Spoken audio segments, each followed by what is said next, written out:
Deutsch mit Amir lernen. سلام زخبركم تخاتاتلتي نايلوم أنت مدبنا بأركم استكاتاتلو زلهم عب قوانقوا جرمن عينات قالات زقال صوت تمرت زحاسو خوني وزي تمرت زدماني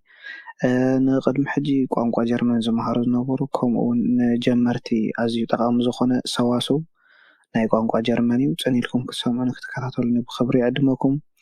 Sie werden heute von Amir überrascht. Bleiben Sie dran. عينات قالات زي فلسب ኣብ ቋንቋ ጀርመን ፍሊስንድ ወይ ከዓኒ ጽቡቕ ጌሩ ቋንቋ ጀርመን ክዛረብ ኣይክእልን እዩ ክጽሕፍ እውን ኣይክእልን እዩ ማለት እዩ ክሰምዕ ግን ይኽእል እዩ ፀገም የብሉን ስለምንታይ ዓይነት ቃላት ምፍላጥ ምስ ምፅሓፍን ምዝራብን ዝተተሓሓዘ ነገር ስለዝኾነ ኣብ ቋንቋ ጀርመን እምበኣር ከም እትሪእዎ ዘለኹም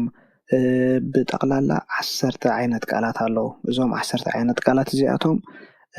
በቋንቋ ጀርመን nomen, article, pronomen, verb, conjunction, preposition, adjective,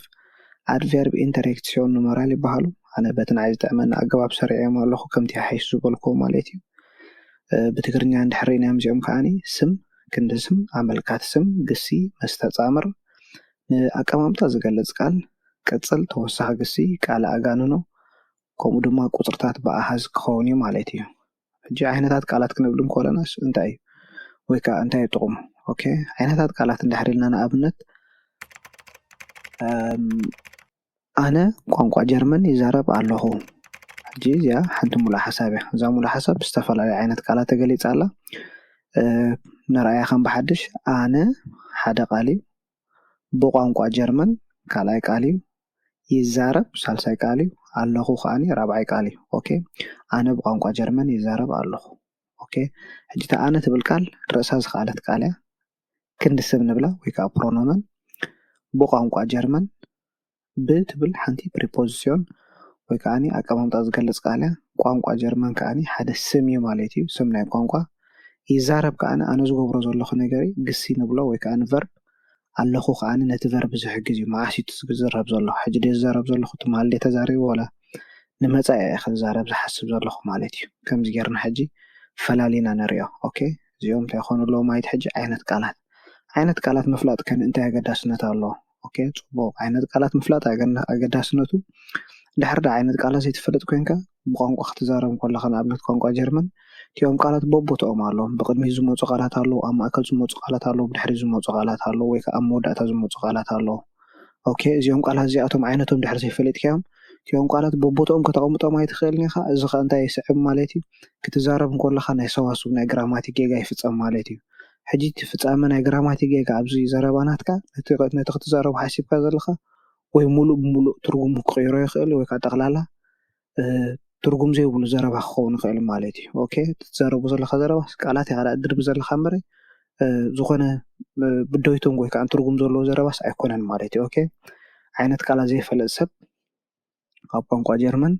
ፍሊስንድ ወይ ከዓኒ ጽቡቕ ጌሩ ቋንቋ ጀርመን ክዛረብ ኣይክእልን እዩ ክጽሕፍ እውን ኣይክእልን እዩ ማለት እዩ ክሰምዕ ግን ይኽእል እዩ ፀገም የብሉን ስለምንታይ ዓይነት ቃላት ምፍላጥ ምስ ምፅሓፍን ምዝራብን ዝተተሓሓዘ ነገር ስለዝኾነ ኦኬ ክትፈኩም እየ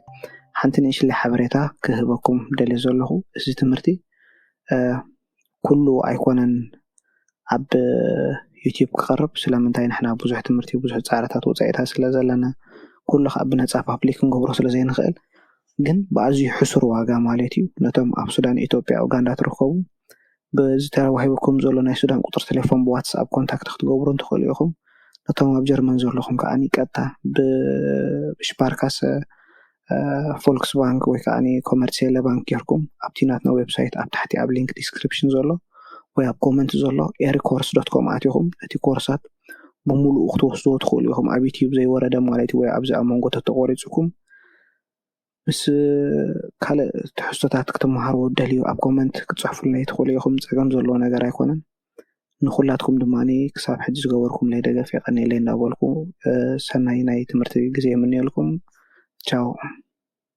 Ho, ho, ho!